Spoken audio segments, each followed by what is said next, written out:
Assalamu alaikum dear students, I am Anjum Shafiq, your biology teacher for grade 11, and today I am going to discuss digestion in jejunum. So let's move to the whiteboard.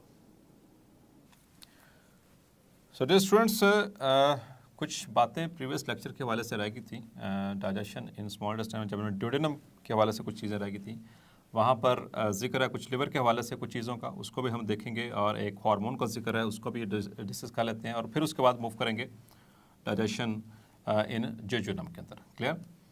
तो पहली चीज़ तो ये liver के हवाले से कुछ, liver के it's a large gland present in the abdominal cavity. ठीक है, इसके स्ट्रक्चर को भी डिस्कस किया था, गॉल ब्लैडर को भी डिस्कस किया था। तो यहाँ पर मौजूद गॉल ब्लैडर है, तो liver secretes cholesterol which may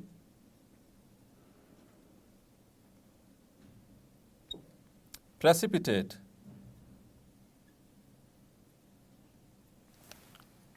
means accumulate in the gallbladder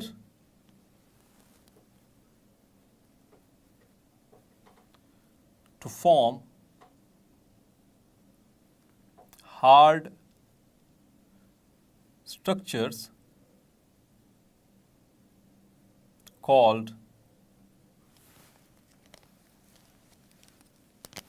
gallstones, or it is also called as cholelithiasis. Medical terminology में इसको कोलिलिथियसिस कहा जाता है, यानी कि गॉल स्टोन्स। गॉल ब्लैडर को उर्दू में हम पित्ता कहते हैं, पित्ता। Clear?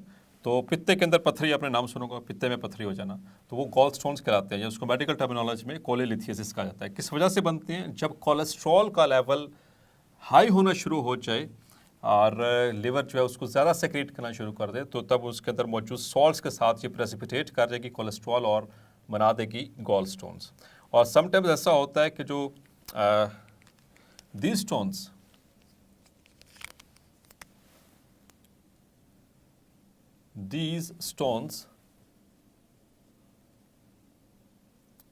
may block the cystic duct, वो सिस्टिक डक्ट को भी ब्लॉक कर सकते हैं, और common bile duct CBD, clear, उसको भी ब्लॉक कर सकते हैं, लीडिंग टू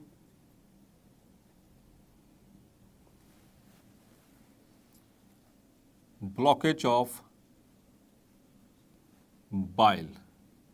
तो बाइल सेक्रेट नहीं होगी तो डियर स्टूडेंट्स क्या होगा इससे कि जो इमल्सिफिकेशन का जो प्रोसेस है वो रुक जाएगा।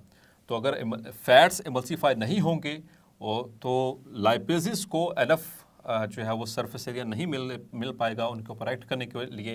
इस वजह से फिर जो लिपिड्स हैं वो एज इट इज़ पास करना शुरू कर देंगे through out the from the GIT track in through defecation. लेकिन मतलब कि ये एबनॉर्मलिटी है। समटाइम्स इसकी जो पेन होती है वो बहुत सीवियर होती है, और जब इसको डायग्नोस होते हैं ये गॉल स्टोन्स या कोलिलिथियसिस, तो फिर समटाइम्स डॉक्टर क्या करते हैं, उसको रिमूव कर देते हैं, इसको गॉल ब्लैडर को, और फिर प्रॉब्लम्स वो चलती रहती हैं फिर थ्रू आउट द लाइफ अगर आप गॉल ब्लैडर को रिमूव कर देंगे।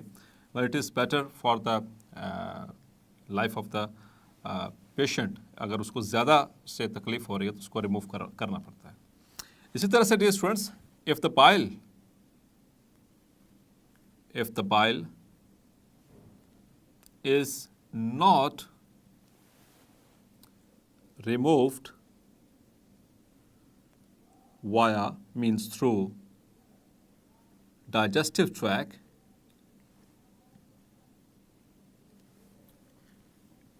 its level increases in blood leading to a condition known as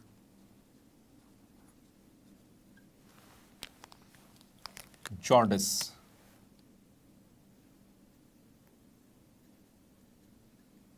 जिसको हम उर्दू में कहते हैं पीलिया, यानी स्किन, हमारी आइज़, जितने भी म्यूकस मेम्ब्रेन्स हैं, जहाँ जहाँ पर ब्लड सर्कुलेशन जा रही है वो एरिया येलोइश कलर का होना शुरू हो जाएगा, बिकॉज के बाइल्स जो है वो जो उसके सॉल्ट्स हैं वो वहाँ से रिमूव नहीं हो पा रहे, वो ब्लड के अंदर उसका लेवल इंक्रीज़ करना शुरू कर दिया। ख़ास तौर पर इसमें बिलिरुबिन एक सॉल्ट होता है, एक स्ट्रक्चर होता है बिलिरुबिन, जो कि हीम की डिग्रेडेशन का वो प्रोडक्ट होता है। तो जब वो ब्लड के अंदर एकमुलेट होना शुरू हो जाएगा, मीन्स कि उसके लेवल्स इंक्रीज़ होना शुरू कर देंगे, तो उसकी वजह से स्किन जो है वो येलोइश होना शुरू हो जाएगी, जिसको हम कहते हैं पीलिया, जॉन्डिस। और ये जॉन्डिस इटसेल्फ ये डिजीज़ नहीं है, it is just a symptom that there is something wrong with the liver. आमतौर पर हेपेटाइटिस या जो कार्सिनोमा होता है, हेपेटाइटिस उसका लिवर का, यानी कि हेपेटिक कैंसर, ऐसी कंडीशंस में या अल्कोहलिज्म की वजह से भी जो है इसके चांसेस बढ़ जाते हैं। इसी तरह से डियर स्टूडेंट्स याद रखने के the liver is easily ruptured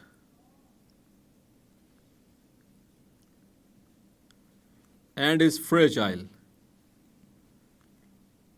मतलब कि बहुत आसानी से ये टूट सकता है, फट सकता है, क्योंकि ये सॉफ्ट ऑर्गन है और काफ़ी बड़ा ऑर्गन है, आसानी से, एंड मे बी लैसिरेटेड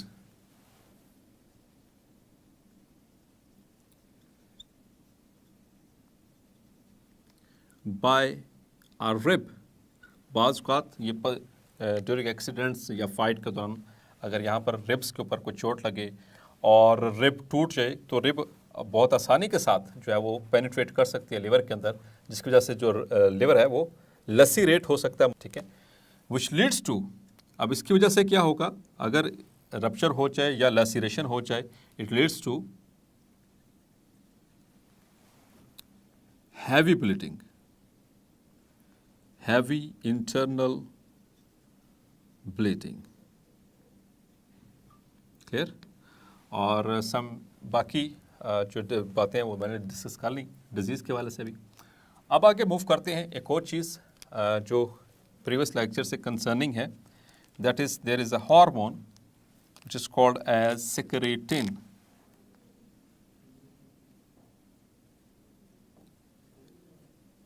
secretin, पहले हमने डिस्कस किया था गैस्ट्रिन को। गैस्ट्रिन कहाँ से सेक्रेट हो रहा था? From the mucosa of gastric gland, यानी कि स्टमक, उसके जो लास्ट पोर्शन है पाइलोरस रीजन, वहाँ से सेक्रेट हो रहा था गैस्ट्रिन। वो गैस्ट्रिक जूस की जो सेक्रेशन है उसको स्टिमुलेट कर रहा था। सेक्रेटिन इसी तरह से एक और हार्मोन है, ये भी एंडोक्राइन ग्लैंड से लाइनिंग से सेक्रेट हो रहा है। It is a hormone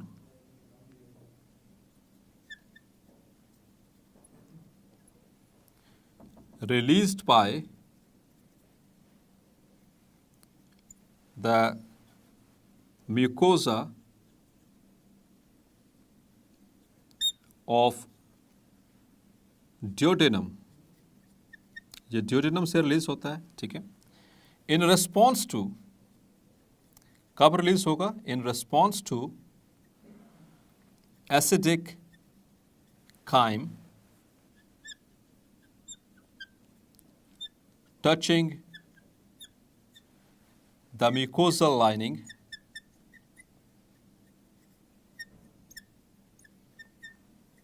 of duodenum।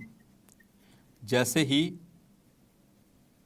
Acidic crime touch करता है आकर ड्यूोडेनम को, तो उसमें इसकी वजह से एक रिफ्लेक्स जनरेट होता है, जिसमें सेक्रेटिन जो है उसको ड्यूोडेनल म्यूकोसा से रिलीज़ करवाया जाता है। सेक्रेटिन क्या करता है? अब इसका फंक्शन,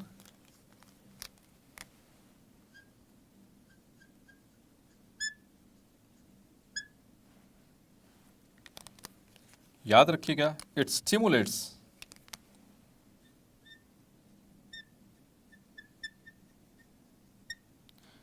चूंकि ये हार्मोन है तो रिलीज कहां पर होगा? ब्लड के अंदर। और पहुंचकर ये काम कहां करेगा? इट स्टिमुलेट्स द पैनक्रियाज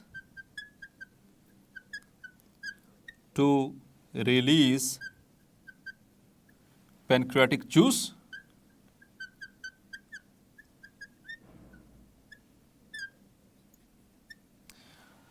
उसकी रीजन डियर स्टूडेंट्स के जो पैनक्रियाटिक जूस है उसके कंपोनेंट्स मैंने आपको पढ़ाए थे, 4 कंपोनेंट्स, उसमें से एक कंपोनेंट था सोडियम बाइकार्बोनेट, और sodium bicarbonate is responsible for the neutralisation of acetic crime.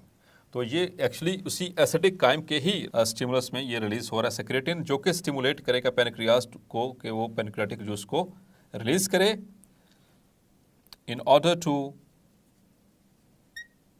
Neutralise chyme, the acidity of chyme। और इसके अलावा एक इसका और भी फंक्शन है डियर स्टूडेंट्स, याद रखिएगा, इट ऑल्सो इनहिबिट्स, जब सेक्रेटिन रिलीज होगा तो ये गैस्ट्रिन को इनहिबिट करेगा, गैस्ट्रिन रिलीज।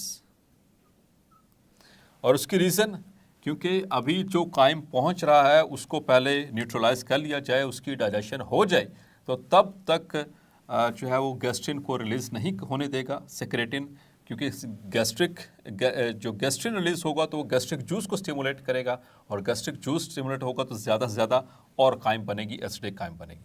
तो इस वजह से ये गैस्ट्रिन को इनहिबिट कर देता है। क्लियर? अब हम मूव करते हैं students towards digestion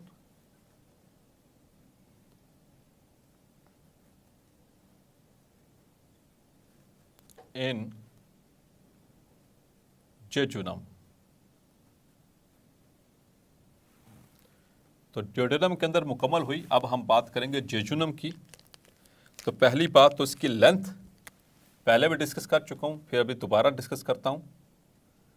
the length is 2.4 meters approximately in an adult, and it makes 2/5 of small intestine। यानी स्मॉल इंटेस्टाइन के 5 हिस्सों में से 2 हिस्से जेजुनम होता है। ठीक है? एंड लीड्स टू, ये एमसीक्यूज के हवाले से याद रखना, एंड लीड्स टू आइलियम। इसके आगे क्या मौजूद है? आइलियम, जो लास्ट पोर्शन है, जो कि 3/5 पोर्शन है इसका। क्लियर? 3 हिस्से, 2 हिस्से ये और 3 हिस्से आइलियम है। लेकिन याद रखेंगे कि यहाँ पर डाइजेशन डियर स्टूडेंट्स मुकम्मल होने वाली है। इससे पहले जो कुछ भी हो चुका, जो डाइजेशन पहले यहाँ पर ओरल कैविटी में स्टार्ट हुई थी, यहाँ पर पार्शियल डाइजेशन हुई थी कार्बोहाइड्रेट्स की, फिर स्टमक के अंदर हुई, वहाँ पर पार्शियल डाइजेशन हुई थी प्रोटीन्स की, और उसके बाद फिर ड्यूडेनम के अंदर अभी आपने देखा वहाँ से पैनक्रियाटिक जूस क्या काम कर रहा है वगैरह वगैरह, और अब लास्ट में जेजुनम, यहाँ पर जो डाइजेशन है वो कंप्लीट हो जाएगी। तो डाइजेशन यहाँ पर कैसे कंप्लीट होगी?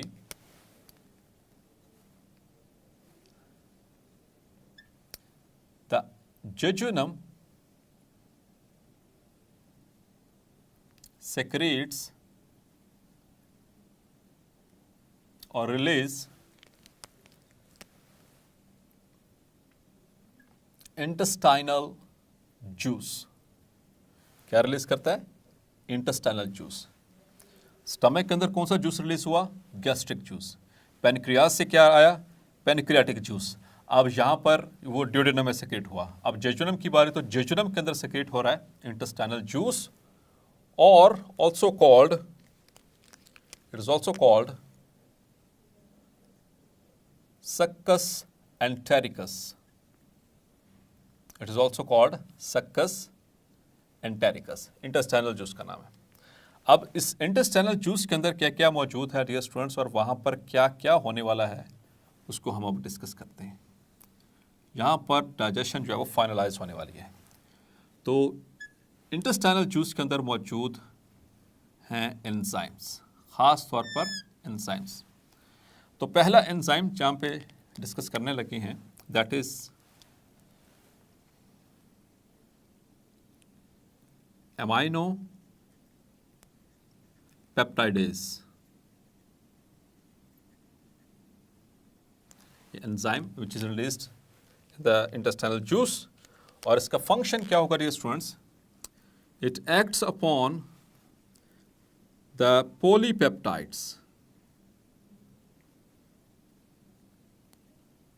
जो इससे पहले बन चुकी हैं पॉलीपेप्टाइड्स, उसके ऊपर एक्ट करेगा और उसको कन्वर्ट करेगा इनटू डाइपेप्टाइड्स। डाइपेप्टाइड किसे कहते हैं dear students, chapter number 2 recall करें। दो अमाइनो एसिड के आपस में कोवलेंटली बॉन्ड होने से, मतलब पेप्टाइड बॉन्ड के जरिए जुड़ने से जो स्ट्रक्चर बनता है उसे हम कहते हैं dipeptide. Means it is a structure formed by two amino acids, dipeptide. तो पॉलीपेप्टाइड्स को किस में कन्वर्ट किया जाएगा, डाइपेप्टाइड्स में। किसकी मदद से, अमाइनो पेप्टाइडेज की मदद से, जो कि कहाँ से रिलीज हो रहा है, इंटेस्टाइनल जूस के अंदर। अब दूसरा जो कंपोनेंट है दैट इज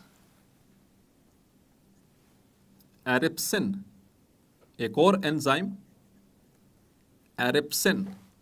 तो dear students, erepsin it will act upon the dipeptides, ये डाइपेप्टाइड्स को एक्ट करेगा और इनको कन्वर्ट करेगा इनटू एमाइनो एसिड्स।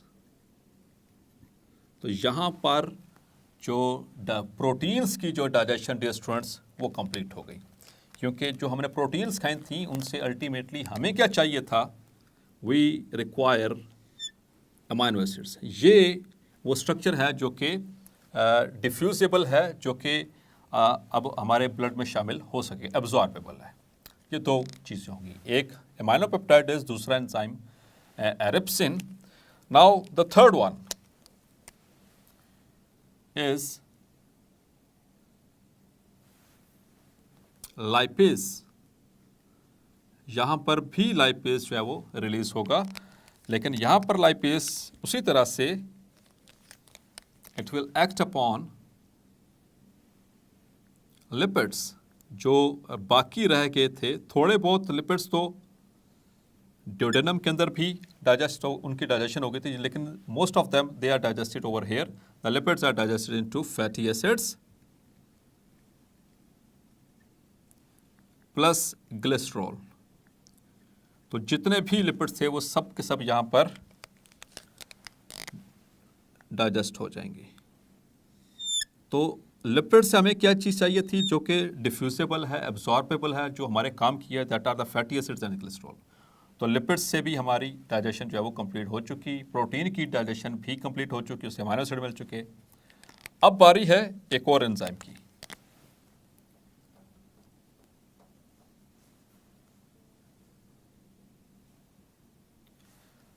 यहाँ से मैं यहाँ पे शो करने लगा हूँ another enzyme that is lactase. इनकी नंबरिंग कर देता हूँ ताकि याद रहे। ये फर्स्ट एंजाइम है, ये सेकंड, ये थर्ड और ये फोर्थ। ये कहाँ पे सेक्रेट, किस में सेक्रेट हो रहे हैं, इंटेस्टाइनल जूस के अंदर। So lactase it will act upon, इसका सबस्ट्रेट है लैक्टोज, और लैक्टोज को कन्वर्ट किया जाएगा इनटू ग्लूकोज एंड गैलेक्टोज। ये दोनों ही हेक्सोसिस हैं, मोनोसेकेराइड्स हैं, जिससे मिलकर लैक्टेज बना था, मिल्क शुगर जिसको कहते हैं। तो ग्लूकोज प्लस गैलेक्टोज, इसमें इसको कन्वर्ट किया जाएगा with the help of lactase enzyme. और एक और एंजाइम यहाँ पर शामिल किया जाएगा इंटेस्टाइनल जूस के अंदर, दैट इज माल्टेज। और डियर स्टूडेंट्स, माल्टेज क्या करेगा, इट विल एक्ट अपॉन, इसका जो सबस्ट्रेट है दैट इज माल्टोस, और माल्टोस को डाइजेस्ट किया जाएगा, फाइनली इसका ब्रोक डाउन होगा। माल्टोज किससे बनती थी, याद होगा चैप्टर नंबर 2 में, it is formed from 2 glucose molecules, glucose plus glucose. तो अल्टीमेटली जो आपने कार्बोहाइड्रेट खाए थे उससे हमें क्या चाहिए था, ग्लूकोज, वो भी मिल गया। कार्बोहाइड्रेट की डाइजेशन में मुकम्मल हुई, स्टार्च हुई थी, यहाँ से स्टार्च को कन्वर्ट किया गया था पहले यहाँ पर माल्टोज के अंदर, अब माल्टोज को कन्वर्ट कर दिया गया है ग्लूकोज के अंदर, फाइनल डाइजेशन। जो प्रोटीन्स खाई थी उनको पहले पॉलीपेप्टाइड्स में कन्वर्ट किया गया, फिर पॉलीपेप्टाइड्स को डाइपेप्टाइड्स में, फिर डाइपेप्टाइड्स को अमीनो एसिड्स के अंदर, यहाँ पर प्रोटीन की डाइजेशन भी मुकम्मल। इसी तरह से लाइपेज, उसने जितने भी लिपिड्स थे उनको फैटी एसिड्स और ग्लिसरॉल में शामिल, उसमें कन्वर्ट कर दिया। So all these products has been formed and final digestion, this is final digestion. इसके बाद यानी मज़ीद कहीं पे भी डाइजेशन नहीं होनी, क्योंकि जो कुछ आपने खाया था वो अल्टीमेटली जेजुनम के अंदर with the help of intestinal juice, या जिसको हम सक्कस एंटेरिकस कह रहे हैं, उसकी मदद से फाइनल प्रोडक्ट्स में उसको उसकी ख़त्मी शक्ल दे दी जाएगी। क्लियर। और एक और चीज़ डियर स्टूडेंट्स, इस लिवर से रिलेटेड जो मैं बताना भूल गया आपको, लिवर से, कि लिवर जो है ये हाईली टॉक्सिक अमोनिया इसको कन्वर्ट करता है इनटू लेस टॉक्सिक यूरिया, एक प्रोसेस के ज़रिए। सेकेंड ईयर के अंदर आप डिटेल से पढ़ेंगे चैप्टर नंबर 15 के अंदर। So by a process called as urea cycle, जो कि कहाँ पर होता है, it occurs in the liver. तो लिवर का भी एक अहम फंक्शन है। अब यूरिया जो है ये it is removed by kidneys. Clear, इसको किडनीज के जरिए यूरिन के अंदर रिमूव कर दिया जाएगा। सो डियर स्टूडेंट्स, होपफुली आज का लेक्चर भी आपको क्लैरिफाई हो गया होगा। मिलते हैं नेक्स्ट लेक्चर में और डिस्कस करेंगे एब्जॉर्प्शन इन स्मॉल इंटेस्टाइन। तब तक अपना ख्याल रखिएगा। अल्लाह हाफिज़।